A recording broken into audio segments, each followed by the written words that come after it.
What's going on, you guys? Welcome back to EP09.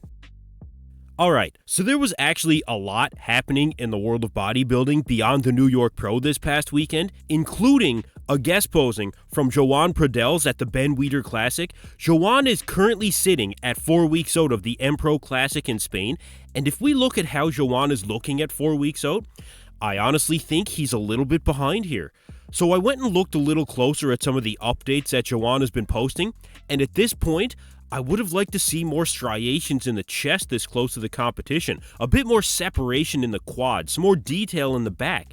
And look, this is all relative to who we know Joan is going to have to stand next to as well, because we've seen updates from Michal Krizo, and he's looking absolutely ridiculous right now.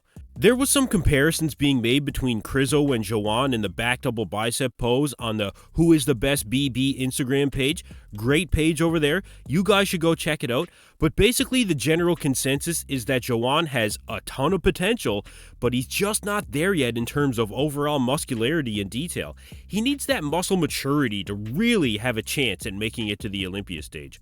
Now, for a young guy, Joan is very impressive and does have a ton of potential. But like I said, at 4 weeks out, I would have liked to see him a bit sharper here. But he does have 4 weeks, a little less now actually, to make some big changes. So we'll see how Joan dials in over the next few weeks.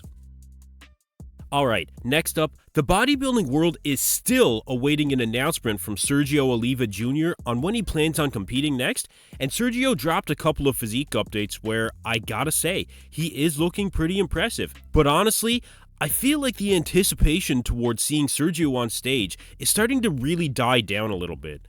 When Sergio started posting a lot more recent content and made the announcement that he was going to compete again soon, and then started showing these updates where he's looking the best that he's ever looked, the bodybuilding world reacted really positively. There was a lot of talk about Sergio making it back to the Olympia, how we would compare in today's lineups, but really, after having to cancel the Arnold Classic Brazil, not being able to leave Dubai after that accident he was involved in, and still having no indication that he will be able to compete again soon, where does that leave the fans? Waiting? And look, of course, this is not his fault. The Dubai legal system is what it is, but it does leave the fans in suspense, and eventually you need to deliver on that suspense.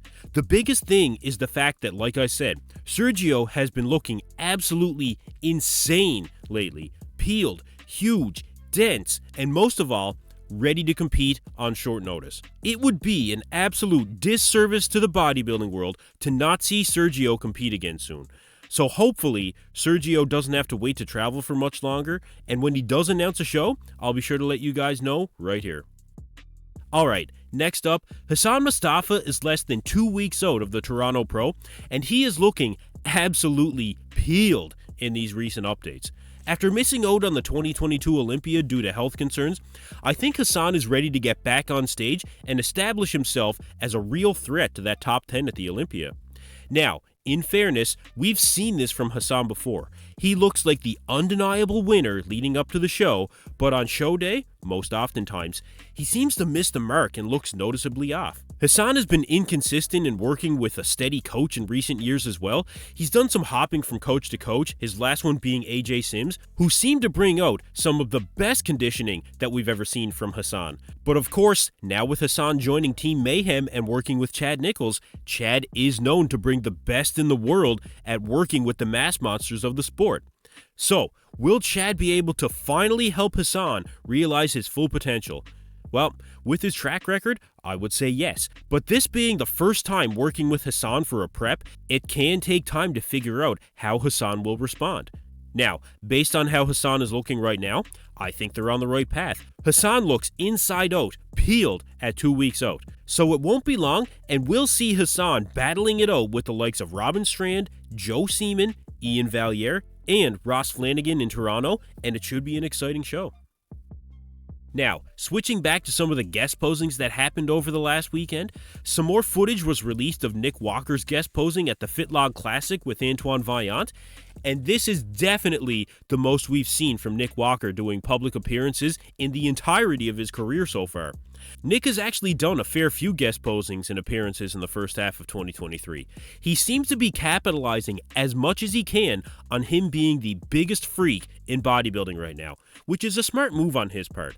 I have no idea what Nick is actually being paid for these guest posings, but if you consider that his travel is probably paid for, his hotel, probably even his meals, and whatever else he charges to show up, you're looking at thousands of dollars worth of compensation for the entire appearance.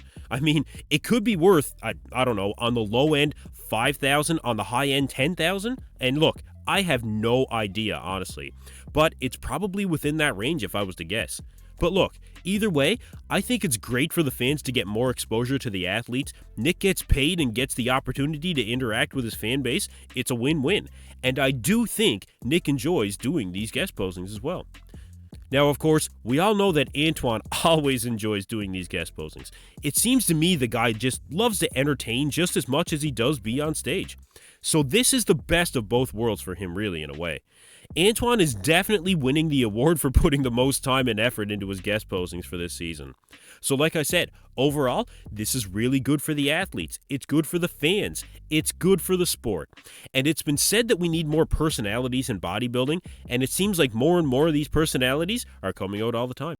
Anyway, that's it for me in this video, you guys. Thank you for tuning in to EP09. Be sure to like and subscribe.